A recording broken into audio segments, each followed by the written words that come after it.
냉동실 문을 열 때마다 음식은 가득한데 정리가 안 돼서 뭐가 있는지 모르고 막상 해먹으려니까 언제 넣어둔 건지 몰라서 찝찝하더라고요.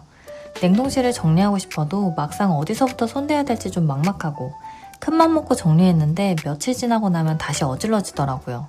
그래서 냉동실 정리 관련 영상만 수십 편 찾아보고 시행착오 끝에 알게 된 냉동실 정리 방법과 식재료를 찾기 쉽고 어질러져도 다시 정리하기 편한 방법들을 공유해보려고 합니다. 보통의 날들. 제가 해본 냉동실 정리의 가장 쉬운 방법은 냉동실 식재료를 최대한 먹고 난 뒤에 정리하는 거였어요. 이전 영상에서 일주일 동안 장을 보지 않고 냉장고에 있는 재료들을 일단 최대한 먹고 나니까 뭐가 없어서 정리가 수월해지더라고요. 정리가 막막하신 분들은 냉동실 재료를 일단 소비한 뒤에 정리를 해보시는 것도 한 가지 방법인 것 같아요. 냉동실 정리에서 가장 중요한 건 분류더라고요.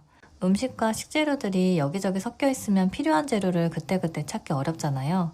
그래서 먼저 냉동실 안에 있는 식재료를 종류별로 나누고 자리를 정해뒀어요. 빵과 떡, 해산물, 가루류, 소분해 둔 파와 마늘, 그리고 고기류와 냉동식품들, 이렇게 종류에 따라서 또 사용하는 빈도수에 따라 자리를 구분해 두었어요. 같은 종류끼리 모아두니까 안쪽에 있는 재료도 한눈에 파악할 수 있어서 편하더라고요. 사실 저는 처음에 비닐을 사용해서 음식을 소분했었어요. 그런데 비닐에 얼리니까 모양이 일정하지 않아서 정리하는 데 공간을 더 많이 차지하더라고요. 또 한 가지 불편했던 건 양념이나 국물이 있는 것들은 해동하고 보면 다 새고 없더라고요. 그래서 국물이나 양념이 있는 것들은 지퍼백에 담아서 눕혀서 납작하게 얼린 다음 세워서 보관하는 방법이 좁은 공간을 활용하기에 좋더라고요. 오랜 고민 끝에 냉동실에 있는 최소한의 재료만 정해서 용기를 사용해 보기로 했어요. 처음에는 내용물이 줄어도 용기가 자리를 차지한다고 생각했는데 자리와 용기를 정해두니까 어떤 음식이 부족한지 확인하기 쉽고 냉동실에 남은 공간도 눈에 보이더라고요. 또 장을 보기 전에 빈 용기만 확인하면 필요한 재료를 바로 알 수 있었고 이렇게 세워서 냉동식품들을 보관하니까 집에 있는 냉동식품들을 또 사는 일이 없었어요. 그래서 용기를 구매할 계획이 있으시다면 처음에는 최소한의 재료만 정해서 시작하고 사용하면서 부족한 크기를 추가하는 게 실패를 줄이는 방법인 것 같습니다. 저희 집은 아이가 있어서 다진 육을 자주 먹는데 어른 기준으로 얼리니까 매번 요리하고 나면 남더라고요. 그래서 아이들 음식은 한 번에 먹는 양을 기준으로 나눠봤어요. 이렇게 아이들 것만 나눠두니까 남편이 아이들 음식을 해줄 때도 편하게 요리를 하더라고요. 대파는 물기가 남아있는 상태로 넣으면 서로 엉겨붙어서 한 덩어리가 되기 때문에 자른 다음에 잠깐 말렸다가 넣는 게 좋더라고요. 흰대와 초록 부분도 나눠서 소분해 두었어요. 전에는 나눌 용기가 없어서 이렇게 보관했는데 전용 용기를 만들어 두니까 확실히 깔끔하긴 합니다. 마늘도 시중에 파는 다진 마늘은 비싸서 저는 주로 통마늘을 쓰는데 또 금방 상하잖아요. 그래서 남은 것들을 다져서 얼려두니까 더 오래 사용할 수 있더라고요.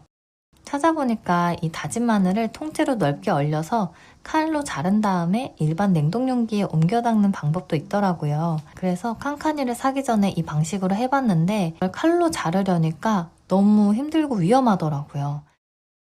소분해서 얼려둔 나머지 고기는 큰 통에 담아뒀어요. 또 제가 밀키트 할 능력은 안 돼서 최소한의 재료들로만 소분해 두더라도 요리 과정이 훨씬 편해지고 찾기 쉬워지더라고요. 추가로 한 가지는 음식의 종류에 맞춰서 용기와 지퍼백을 함께 사용하는 게 현실적인 것 같아요. 이 용기를 고를 때 브랜드도 너무 많고 가격, 디자인, 우리 집 냉동실 사이즈에 맞을지 몰라서 줄자로 정말 꼼꼼하게 재본 것 같아요. 그런데 이 용기를 고를 때는 꼭 고려해야 할 몇 가지가 있더라고요. 그중 첫 번째는 냉동 용기이기 때문에 냉동실에서 바로 꺼냈을 때 실제 냉동한 음식이 잘 나오는지였어요. 저는 다진 마늘과 다진 육을 얼려서 사용했을 때 비튼 다음에 아래쪽을 누르니까 음식물의 분리가 잘 되더라고요. 두 번째는 내용물을 쉽게 확인할 수 있는지였어요. 제가 고민을 오래 한 이유도 투명 용기를 고집해서였는데요.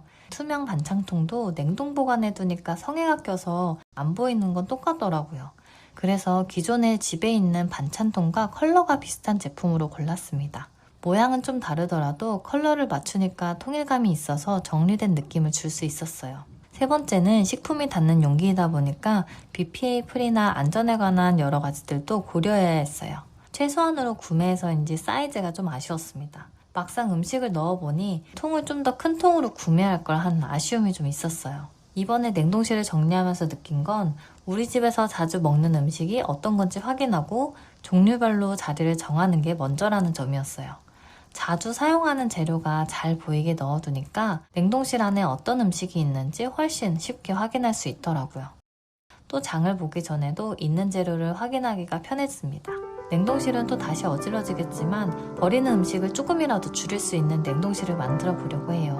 오늘도 완벽하진 않지만 우리 집 생활에 맞는 방법을 하나씩 찾아가는 정도면 괜찮지 않을까요? 끝까지 함께 해주셔서 감사합니다.